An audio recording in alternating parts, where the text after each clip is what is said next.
तो हम लोग गॉस लॉ का उपयोग करके अलग अलग किस्म के चार्ज डिस्ट्रीब्यूशंस के लिए इलेक्ट्रिक फील्ड का कैलकुलेशन, इसका करने का अभ्यास हमने पीछे के लेक्चर्स में किया। इसी क्रम में हमने ये बात रखी कि जो गॉस का नियम है इंटीग्रल फॉर्म में, जब हम उसको लिखते हैं इंटीग्रेशन ई डॉट डी ए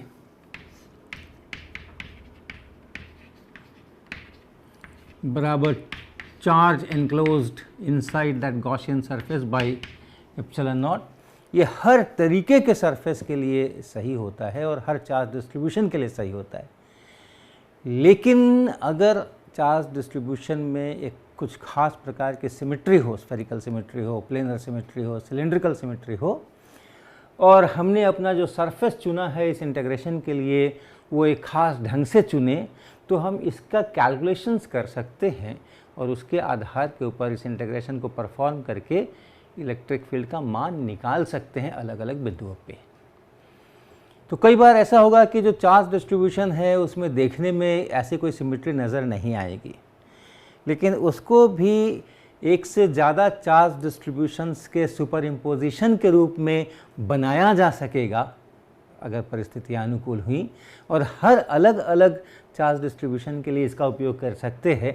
तब फिर उन इलेक्ट्रिक फील्ड्स को जोड़ करके हम फिर से उस अनसिमेट्रिक दिखने वाले चार्ज डिस्ट्रीब्यूशन के कारण भी इलेक्ट्रिक फील्ड निकाल सकते हैं। तो आज उसका एक अभ्यास करेंगे हम, और उसके लिए हम एक सिचुएशन यहाँ देख करके आए हैं। इसमें लिखा है charge is distributed on the surface of a sphere with surface charge density sigma equal to sigma naught cos theta in spherical coordinates with origin at the centre. तो पहले इसको समझ लें कि ये कैसा चार्ज डिस्ट्रीब्यूशन है। ये स्फीयर के सरफेस के ऊपर चार्ज डिस्ट्रीब्यूशन है। तो जैसे अगर हम इसको स्फीयर कहें, ये हमारा आधा स्फीयर है और आधा स्फीयर और है, तो इसके सरफेस पर चार्ज डिस्ट्रीब्यूटेड है।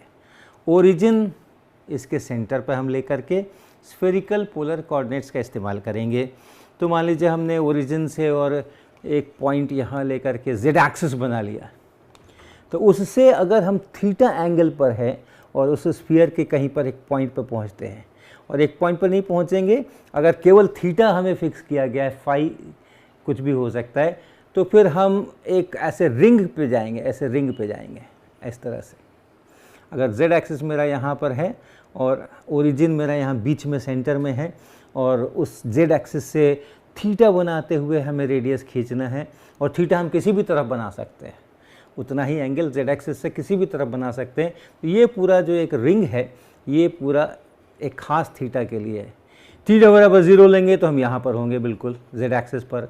थीटा को जैसे जैसे बढ़ाएंगे हमारे रिंग बढ़ते जाएंगे, ऐसा ऐसा ऐसा ऐसा ऐसा ऐसा, और पाई/2 जाएंगे तो हम इस हेमिस्फीयर के रिम पर होंगे। पाई/2 से ऊपर जाएंगे तो फिर नीचे वाले हिस्से पे जाएंगे। तो एक एक थीटा के ऊपर एक एक सिग्मा का मान फिक्स है, सरफेस चार्ज डेंसिटी का मान फिक्स है। यानी हम कहीं पर अगर हैं इस स्फीयर के सरफेस के ऊपर, तो यहाँ का थीटा देखें, जेड एक्सिस से कितना एंगल वो रेडियस बना रहा है, और उसके अनुसार sigma equal to sigma naught cos theta से हम सिग्मा कैलकुलेट कर लें, वो यहाँ पे सरफेस चार्ज डेंसिटी है। यानी यहाँ पे एक छोटा एरिया डी अगर बनाते हैं तो उस पर जो चार्ज है वो है that sigma, sigma not into cos theta, वो वाला सिग्मा इंटू दैट एरिया। ये, और जो यहाँ चार्ज डेंसिटी है वही पूरी यहाँ से यहाँ तक चार्ज डेंसिटी है, और थीटा बराबर 0 पे ये मैक्सिमम है, कॉस थीटा इज़ 1। यानी यहाँ पर मैक्सिमम चार्जेस हैं, चार्ज डेंसिटी है। ऐसे बढ़े तो थोड़ी चार्ज डेंसिटी कम हुई, यहाँ और कम हुई, यहाँ और कम हुई, यहाँ और कम हुई, और जब इस इक्वेटोरियल लाइन पे पहुँच गए, इक्वेटर पे पहुँच गए हैं, तो 0 हो गई। और उससे और नीचे के हेमिस्फीयर में अगर चले तो थीटा का मान पाई/2 से बड़ा हो गया, तो कॉस थीटा निगेटिव हो गया, तो फिर नेगेटिव चार्ज डेंसिटी है। और जैसे जैसे हम थीटा बराबर पाई की तरफ 180 डिग्री की तरफ पहुँचेंगे तो वो मैग्नीट्यूड बढ़ता जाएगा, और फिर यहाँ पे मैक्सिमम नेगेटिव चार्ज डेंसिटी सबसे नीचे में होगी, मैक्सिमम पॉजिटिव चार्ज डेंसिटी सबसे ऊपर में, मैक्सिमम नेगेटिव चार्ज डेंसिटी सबसे नीचे में। ऐसा ये चार्ज डिस्ट्रीब्यूशन है, और इसके कारण से हमें कहा जा रहा है find the electric field due to this charge distribution inside the sphere, अभी बाहर की बात नहीं कर रहे, इनसाइड द स्फीयर, ये पूरे स्फीयर के भीतर में जहाँ कोई चार्ज नहीं है लेकिन वहाँ इलेक्ट्रिक फील्ड इसके कारण से हमें निकालना है।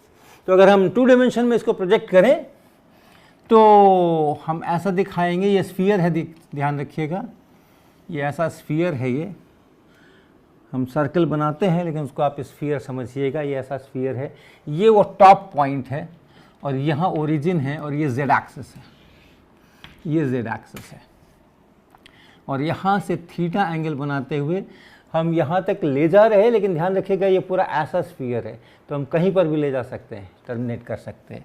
तो ये थीटा बनाते हुए हम इसके सरफेस पर जाते हैं और ये जो पॉइंट है यहाँ से ऐसा अगर हम बनाएं इस तरीके का, ये सभी एक ही थीटा पर होंगे तो इन सब जगह पर चार्ज डेंसिटी बराबर होगी और यहाँ मैक्सिमम पॉजिटिव चार्ज डेंसिटी होगी और उसके जैसे जैसे आप आगे बढ़ेंगे वो चार्ज डेंसिटी कम होती जाएगी। यहाँ पर आकर के एकदम काफ़ी दूर दूर पर हमने ये प्लस दिखाए हैं, यहाँ चार्ज डेंसिटी बहुत कम हो गई है और उसके बाद फिर इधर जब आएंगे तो नेगेटिव चार्ज डेंसिटी हो जाएगी, जैसे जैसे इधर आएंगे वैसे वैसे वो बढ़ती जाएगी और यहाँ आकर के मैक्सिमम हो जाएगी। ऐसा ये चार्ज डिस्ट्रीब्यूशन है और इसके कारण से हमें दिखा। तो इसको देखें तो ये न स्फेरिकली सिमेट्रिक है, न सिलेंड्रिकली सिमेट्रिक है, न प्लेनर सिमेट्री इसमें दिख रही है। तो गॉस लॉ का सीधा इस्तेमाल अगर हम करना चाहें और यहाँ पे इलेक्ट्रिक फील्ड निकालना चाहें उससे इसके अंदर में, तो हम नहीं कर सकते। हम गॉसियन सरफेस बना जरूर सकते हैं, यहाँ पे हम गॉसियन सरफेस बना जरूर सकते हैं अगर यहाँ मुझे निकालना है इलेक्ट्रिक फील्ड, लेकिन यहाँ का इलेक्ट्रिक फील्ड का मैग्नीट्यूड, यहाँ के इलेक्ट्रिक फील्ड का मैग्नीट्यूड, यहाँ के इलेक्ट्रिक फील्ड का मैग्नीट्यूड अलग अलग होगा, बराबर होना ज़रूरी नहीं है क्योंकि सब चार्ज डेंसिटीज़ वैरी कर रही हैं, डिफरेंट चार्ज डेंसिटीज़ हो रही हैं, तो हम सीधा उपयोग नहीं कर सकते। लेकिन ये चार्ज डिस्ट्रीब्यूशन हम एक दूसरी तरह से अचीव करने की कोशिश करेंगे और देखिए कैसे।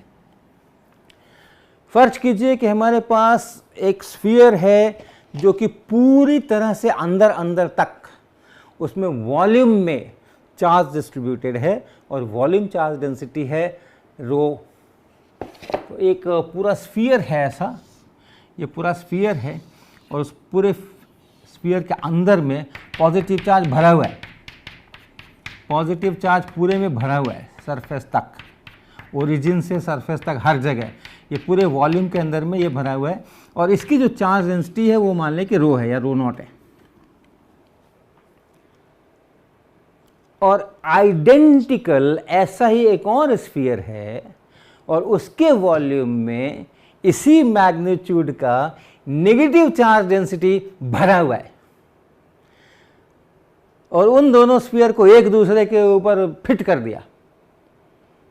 तो यानी यहाँ पर पॉजिटिव चार्ज भी है और यहाँ पे नेगेटिव चार्ज भी है, नेगेटिव चार्ज भी है इसी वॉल्यूम के अंदर में। ये दो अलग अलग बॉल्स लेकिन सब एक दूसरे के अंदर में हमने उसको टाइट करके फिक्स कर दिया है। तो अब एक ही स्फीयर मेरे को दिख रहा है, उसके अंदर में एक स्फीयर है जिसमें कि पॉजिटिव चार्ज डेंसिटी है और दूसरा है जिसमें कि नेगेटिव चार्ज डेंसिटी है। तो कहने का मतलब यहाँ कोई भी चार्ज डेंसिटी कहीं भी नहीं है, हर जगह टोटल चार्ज डेंसिटी जीरो है, यहाँ जीरो, यहाँ जीरो, यहाँ जीरो, हर जगह जीरो। यहाँ से हम शुरू करते हैं।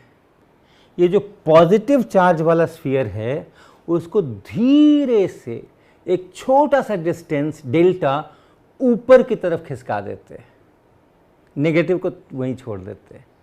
तो अब दो स्फीयर्स हो गए, एक पॉजिटिव का स्फीयर अलग हो गया, नेगेटिव का स्फीयर अलग हो गया। थोड़ा सा सेपरेशन है, रेडियस इतना बड़ा है लेकिन उसका जो सेपरेशन हमने कर रहे हैं वो बहुत जरा सा कर रहे हैं, उसको डेल्टा लिखेंगे। तो कैसा होगा, ये जो पॉइंट है यहाँ वाला नेगेटिव चार्ज स्फीयर का तो यही रहेगा, पॉजिटिव चार्ज स्फीयर का जो ये पॉइंट है यहाँ से खिसक करके यहाँ पहुँच जाएगा, ये डेल्टा है। और पूरे स्फीयर को ऐसे उठा रहे हैं, ध्यान रखिएगा, पूरे स्फीयर को ऐसे उठा रहे हैं। तो जो यहाँ का पॉइंट है पॉजिटिव चार्ज स्फीयर का वो भी ऐसे उठेगा, वो यहाँ पहुँच जाएगा। इतना ही, जितना ये डेल्टा है उतना ही ये डेल्टा यहाँ पहुँच जाएगा। ये पॉइंट यहाँ पहुँच जाएगा, ये पॉइंट यहाँ पहुँच जाएगा, सब बराबर बराबर डिस्प्लेसमेंट हो रहा है, ट्रांसलेशन हो रहा है। ये पॉइंट यहाँ पहुँच जाएगा, ये पॉइंट यहाँ पहुँच जाएगा, ये पॉइंट यहाँ पहुँच जाएगा, ध्यान रखिएगा। ये पॉइंट पॉजिटिव स्फीयर का यहाँ पहुँच जाएगा, ये पॉइंट पॉजिटिव स्फीयर का यहाँ पहुँच जाएगा, ये पॉइंट यहाँ पहुँच जाएगा, ये पॉइंट यहाँ पहुँच जाएगा, ये पॉइंट यहाँ पहुँच जाएगा, ये पॉइंट यहाँ पहुँच जाएगा। हर एक जगह पूरा जो पॉजिटिव वाला स्फीयर है ऐसे उठा लिया गया है धीरे से। अब क्या हुआ, अब जो पॉजिटिव स्फीयर है वो अब ऐसे बन रहा है, अब ऐसे बन रहा है, ये पॉजिटिव स्फीयर अब ऐसे बन रहा है। हाँ, सही तो नहीं बना, ये यहाँ से आएगा और ये यहाँ से आएगा, ये ऐसे बनेगा, ऐसे बनेगा। ये देखो यहाँ पहुँच रहे हैं और इसी तरीके से ये ऐसे आ रहा है, ऐसे आ रहा है और ये यहाँ पॉजिटिव स्फीयर का निचला सिरा यहाँ पहुँचा है। ये ऐसे आता हुआ, ऐसे आता हुआ यहाँ से गुजरेगा, यहाँ से गुजरेगा, ऐसा ऐसा, ऐसे मैंने लिफ्ट कर दिया पॉजिटिव स्फीयर को। तो यहाँ क्या बचा, नेगेटिव नेगेटिव नेगेटिव, याद रखिए। और इस पूरे की जो चार्ज डेंसिटी है, इस ये जो ऐसा छोटा चांद जैसा बन गया है, इसके अंदर जो पॉजिटिव की डेंसिटी है वो डेंसिटी है -ρ0। ओके, चार्ज की जो डेंसिटी है वो -ρ0 है। यहाँ क्या है, यहाँ पे पहले कुछ नहीं था, अब पॉजिटिव आ गए हैं, तो यहाँ पे इन सब जगह पर पॉजिटिव चार्ज डेंसिटी है, इन सब जगह पे पॉजिटिव चार्ज डेंसिटी है और बीच में कुछ नहीं है, ज़ीरो है, क्योंकि बीच में ρ0 और -ρ0 दोनों एक साथ मौजूद हैं। तो अंदर में जो चार्ज डेंसिटी है, नेट चार्ज डेंसिटी, वो हो गई 0।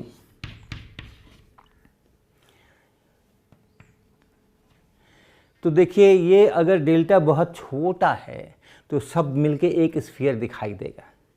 ये डेल्टा को अगर मैं बहुत छोटा करता जाऊं तो ये सब मिलकर के एक स्फीयर दिखाई देगा और उस स्फीयर के अंदर में इंटीरियर में चार्ज 0 होगा।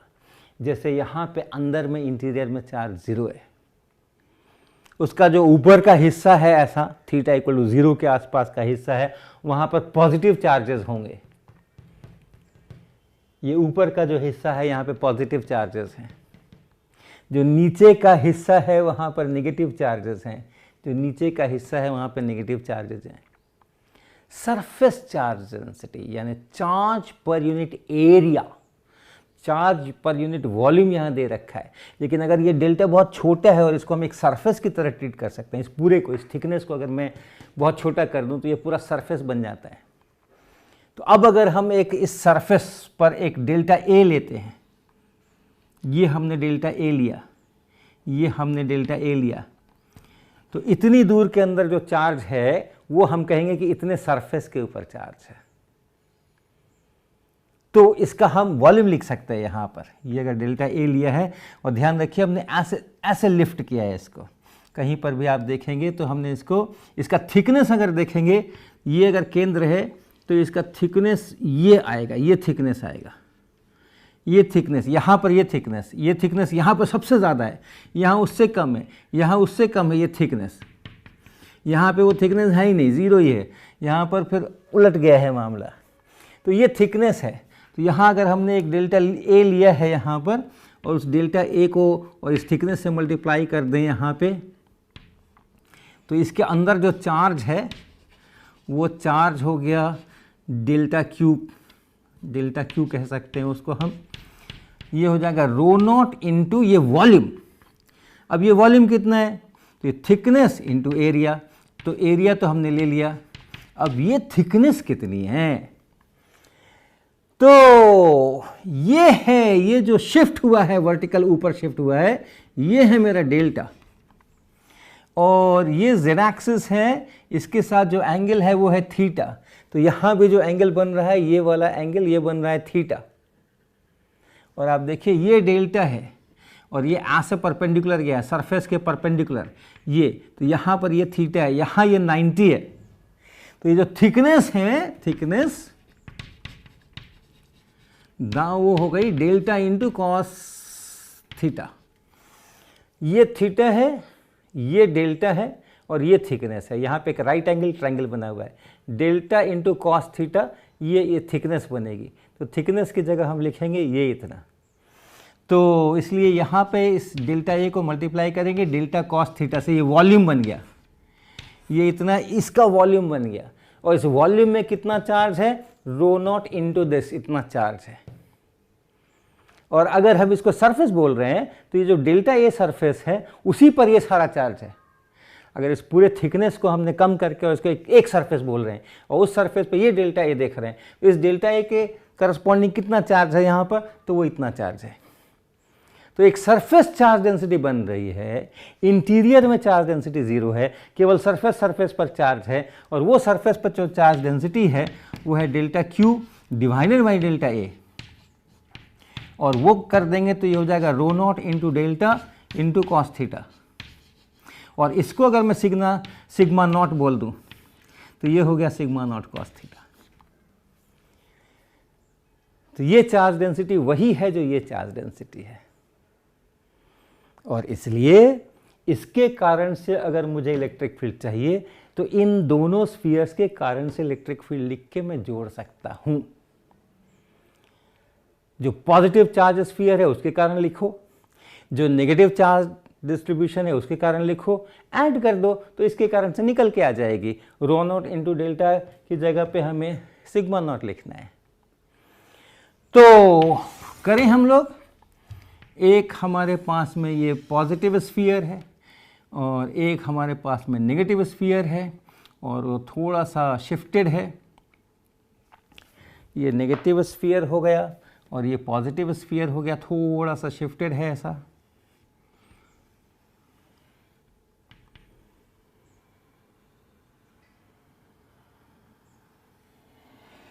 इस तरह से शिफ्टेड है, और ये ओरिजिन है बीच में, और यहाँ से ये इसका सेंटर है, इसका नेगेटिव का सेंटर समझ लिए यहाँ पर है, और पॉजिटिव का सेंटर जो है वो थोड़ा डेल्टा हट करके है, तो ये पॉजिटिव का सेंटर है, ये पॉजिटिव का सेंटर है। और मुझे यहाँ कहीं पर फील्ड चाहिए, अंदर में यहाँ कहीं पर फील्ड चाहिए। इस नेगेटिव स्फीयर के कारण से अगर मैं यहाँ पे फील्ड देखूंगा, इस जगह पे आप फील्ड देखें, वो फील्ड कैसा होगा आपको याद है, हमने निकाला हुआ है ये पहले। एक स्फीयर, यूनिफॉर्मली चार्ज्ड स्फीयर के अंदर में फील्ड कैसा होता है, तो अगर आपको ध्यान हो हमने उसका एक्सप्रेशन निकाला था, रो r/3 एप्सिलॉन नॉट। अगर एक सिंगल स्फीयर है और उसके अंदर यूनिफॉर्म चार्ज अगर रो है, चार्ज डेंसिटी रो है, और सेंटर से अगर हमने यहाँ r डिस्टेंस के ऊपर इस पॉइंट पे मेरा एक पॉइंट है और ये वेक्टर r है, तो यहाँ जो चार्ज है इसके कारण से वो जो यहाँ जो फील्ड है इसके कारण से वो फील्ड इतना है। ये हमने निकाल के पहले रखा हुआ है, यहाँ आप निकाल सकते हैं गॉस लॉ, क्योंकि ये सिमेट्रिक, स्फेरिकली सिमेट्रिक डिस्ट्रीब्यूशन है। तो इसके कारण से जो होगा वो ये वेक्टर, इसको आप O1 कह लीजिए, इसको आप O2 कह लीजिए, और इस पॉइंट को आप P कह लीजिए। तो field due to the negative sphere,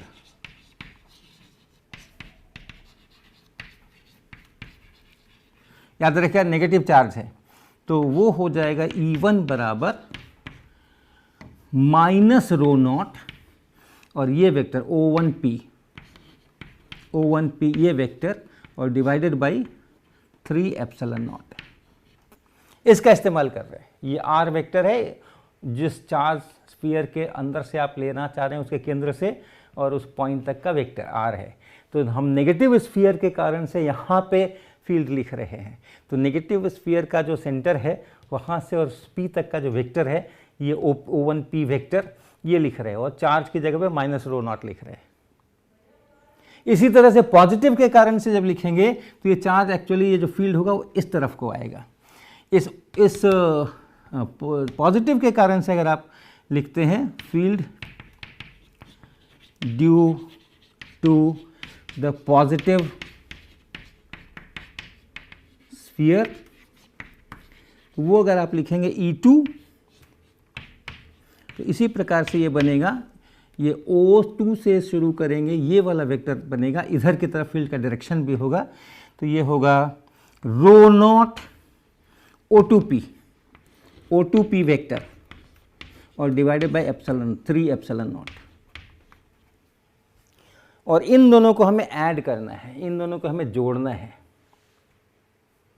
इन दोनों को हम जोड़ें और देखें कि क्या होता है। तो जो नेट फील्ड है यहाँ पे इस डिस्ट्रीब्यूशन के कारण से या इस डिस्ट्रीब्यूशन के कारण से जो नेट फील्ड है E, वो बना E1 प्लस E2 अर्थात रो नॉट बाई 3 एप्सिलॉन नॉट, और ये है O2P और प्लस PO1 हमने इसको पलट दिया और माइनस एब्जॉर्ब कर लिया है, और ये मिलकर के हो गया रो नॉट बाई 3 एप्सिलॉन नॉट, और ये देखिए ये बना O2O1 वेक्टर, O2O1 वेक्टर, ये वाला वेक्टर बन गया, ये O2O1 दोनों मिलकर के। अब P कहीं भी हो, इस स्फीयर के अंदर में P कहीं पर भी हो, अब उसका रेफरेंस नहीं है, तो ये जो एक्सप्रेशन है ये इंडिपेंडेंट हो गया P से। यहां लीजिए, यहां लीजिए, यहां लीजिए, इस स्फीयर के अंदर कहीं पर भी आप लीजिए, केंद्र के पास लीजिए, केंद्र से दूर लीजिए, स्फीयर के अंदर रहना, बाहर नहीं जाना, एक ही जितना फील्ड है, अर्थात इसके अंदर जो फील्ड है वो यूनिफॉर्म फील्ड है, डायरेक्शन भी सेम है और मैग्नीट्यूड भी सेम है। इलेक्ट्रिक फील्ड लाइंस अगर आप करेंगे तो ऐसी लाइंस आएंगी, ऐसी लाइंस आएंगी अंदर, बाहर का भी मैं चर्चा नहीं कर रहा हूं, ऐसी लाइंस आएंगी। यूनिफॉर्म इलेक्ट्रिक फील्ड हर जगह बराबर बराबर। और O2O1 का जो मैग्नीट्यूड है वो शिफ्ट है, दैट डेल्टा शिफ्ट जो मैंने किया था वो है इसका मैग्नीट्यूड। तो इसको आप लिख सकते हैं rho naught into delta by 3 epsilon naught, और डायरेक्शन कैसा है O2 से O1 माइनस के कैप, ऐसा होना भी चाहिए, माइनस के कैप। इधर पॉजिटिव चार्जेस हैं, इधर नेगेटिव चार्जेस हैं, तो फील्ड का डायरेक्शन पॉजिटिव से नेगेटिव की तरफ, तो माइनस के कैप डायरेक्शन है। और रो नॉट इंटू डेल्टा, इसको अगर हम सिग्मा नॉट लिख दें, रो नॉट इंटू डेल्टा, इसको सिग्मा नॉट लिख दें, तो ये डिस्ट्रीब्यूशन आइडेंटिकल ये डिस्ट्रीब्यूशन बन जाता है जो कि यहां मेरे सवाल में दे रखा गया है। तो हमारा काम पूरा हो गया, इलेक्ट्रिक फील्ड बराबर हो गया sigma naught by 3 epsilon not and minus के कैप। तो इसका उपयोग हम लोग आगे भी कई रेफरेंसेस में करेंगे, तो कई चीज़ें आपको लगभग याद रखने की ज़रूरत, या रखेंगे तो सुविधा रहेगी। उसमें से एक ये भी है कि अगर ऐसा चार्ज डिस्ट्रीब्यूशन हो जिसमें कि सिग्मा बराबर sigma naught cos theta, spherical coordinates में ऐसा चार्ज डिस्ट्रीब्यूशन अगर दिया गया हो, तो उसके कारण से अंदर का जो फील्ड है वो यूनिफॉर्म होता है, और sigma not into 3 epsilon naught ये उसका मैग्नीट्यूड होता है। गॉस लॉ का चैप्टर अब हम क्लोज करने जा रहे हैं। तो हमने गॉस लॉ के अंदर डिफरेंशियल फॉर्म से शुरू किया था, जो कि बेसिक गॉस लॉ है, पॉइंट बाय पॉइंट रिलेशन है। वो क्या है? Divergence of electric field equal to rho by epsilon naught. ये बिल्कुल वैलिड फॉर ऑल सिचुएशंस।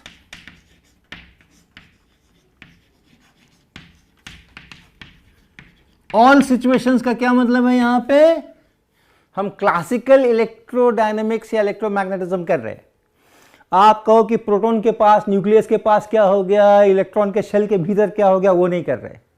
अभी भी जब हम जो भी बात करेंगे, जब भी हम किसी चार्ज डिस्ट्रीब्यूशन की बात करेंगे, जब भी कभी वॉल्यूम एलिमेंट की बात करेंगे, तो वो वॉल्यूम एलिमेंट बना एंगस्ट्रॉम साइज का नहीं होने वाला है, वो कम से कम माइक्रोमीटर साइज का होने वाला है, ताकि उसमें बहुत सारे चार्जेस ये वो होंगे। और जो हम फील्ड ये सब बातें कर रहे हैं, ये सब उसके अंदर का एवरेज है। ऐसे आप देखें न्यूक्लियस के तुरंत बाहर कितना चार्ज है, अंदर कितना चार्ज है, इलेक्ट्रॉन का शेल आ गया उसके बाहर, वो सब बहुत अलग चीज़ें हो जाती हैं। तो जब हम अपने एप्लीकेशंस करेंगे तो ये चीज़ हमेशा ध्यान रखिएगा। जो ये है ये हमेशा वैलिड है, हर परिस्थिति के अंदर में वैलिड है ये। कई बार लोग कहते हैं वो वैक्यूम रहेगा तब ऐसा होगा, और कुछ मटेरियल होगा तो कुछ बदल जाएगा, वो सब कुछ नहीं। ये लॉ, गॉस लॉ बिल्कुल बेसिक लॉ है अपना, और इसी का जो हम इंटीग्रल फॉर्म हमने लिखा वो ये लिखा, E dot D A equal to charge enclosed and divide by epsilon naught किसी क्लोज सरफेस के लिए। और यहाँ से यहाँ आने में कुछ फिजिक्स नहीं है, ये सीधा सीधा गॉस डाइवर्जेंस थ्योरम नाम का एक गणित का फॉर्मूला है, जिसके कारण से ये और ये इक्विवेलेंट है, इससे ये आपको बनता है। और यहाँ से हमने कई सारा चीज़ किया कि अगर सिमेट्रिक चार्ज डिस्ट्रीब्यूशन हो तो हम कैसे कैसे फील्ड लिखते हैं। तो हमने जैसे प्लेन सरफेस, हमने एक स्लैब लिया था, आपको याद होगा पिछले क्लास में, और स्लैब के अंदर में हमने ऐसा वॉल्यूम लिया था और यहाँ पे चार्जेस किए थे, बड़ा लंबा चौड़ा स्लैब, और ये रो नॉट इसकी चार्ज डेंसिटी, और ये इसका जो थिकनेस है वो यहाँ पे डी, ऐसा हमने लिया था। और उसके कारण से हमने इसके बाहर में यहाँ पे लिखा था, इसके अंदर में लिखा था, तो यहाँ जो लिखा गया था वो था हमारा इलेक्ट्रिक फील्ड बराबर rho into rho naught into D and divided by 2 epsilon naught. और किस तरफ? ऐसा, यहाँ पे ऐसा। और आज के क्लास से आपको समझ आया होगा कि अगर इस डी को मैं बहुत छोटा कर दूं और जो स्लैब टाइप का है ये बिल्कुल एक प्लेन टाइप का हो जाए, एक लेयर टाइप का हो जाए, तो हम वॉल्यूम चार्ज डेंसिटी की बात नहीं करके सरफेस चार्ज डेंसिटी की बात करेंगे। और अगर ये डेल्टा ए है तो इतने को हम कहेंगे ये मेरा डेल्टा ए एरिया हो गया और उसमें इतना चार्ज हो गया, तो सरफेस चार्ज डेंसिटी इतनी हो गई, और वो सरफेस चार्ज डेंसिटी यही बनने वाली है। तो अगर उसको मैं सिग्मा नॉट लिख दूं, sigma naught is equal to rho naught into D कर दूं, तो हम किस प्रॉब्लम को सॉल्व कर लिया हमने? एक सिंगल लेयर है, एक सिंगल लेयर, एक लाइन नहीं है ये, ध्यान रखिएगा, ये पूरे ऐसे एक्स वाई प्लेन में फैला हुआ एक लेयर है, ये प्लेन है, लार्ज प्लेन, और उसके कारण से हम यहाँ पे फील्ड लिख रहे हैं। और वो फील्ड कितना आ रहा है? ये सिग्मा नॉट बनेगा, ये सिग्मा नॉट बनेगा। तो that field is sigma naught by 2 epsilon naught. तो charge, surface charge density sigma naught का अगर ये चार्ज है तो उसके कारण जो यहाँ इलेक्ट्रिक फील्ड है वो इलेक्ट्रिक फील्ड का magnitude sigma naught by 2 epsilon naught. ये भी बड़ा यूजफुल है, बहुत यूजफुल है। एक सिंगल चार्ज लेयर के कारण जिसका surface charge density sigma not हो तो sigma naught by 2 epsilon naught, ये मैग्नीट्यूड। तो ये कुछ चीज़ें जो हमने की हैं उसको हम थोड़ा सा याद रखेंगे तो सुविधा होगी। जैसे स्फेरिकल चार्ज है तो स्फेरिकल चार्ज के लिए हमने लिखा, अंदर के लिए लिखा रो एप्सिलॉन नॉट, अभी इसका इस्तेमाल किया मैंने रो नॉट इंटू और आर बाई 3 एप्सिलॉन नॉट, इस तरीके का इलेक्ट्रिक फील्ड। फिर ये वाला जो आज किया हमने ये भी बहुत यूज़फुल है, जिसका कि इतना हमने फील्ड निकाला, तो सिलिंड्रिकल में इसी तरीके से है। तो ये सब कुछ जो रिजल्ट्स हैं इस गॉस लॉ के एप्लीकेशंस के, वो थोड़ा ध्यान पे रखिए, नहीं रखिएगा तो कोई बात नहीं, किताब पास में है, नोट्स पास में है, कभी भी पलट करके उसको हम लोग देख सकते हैं।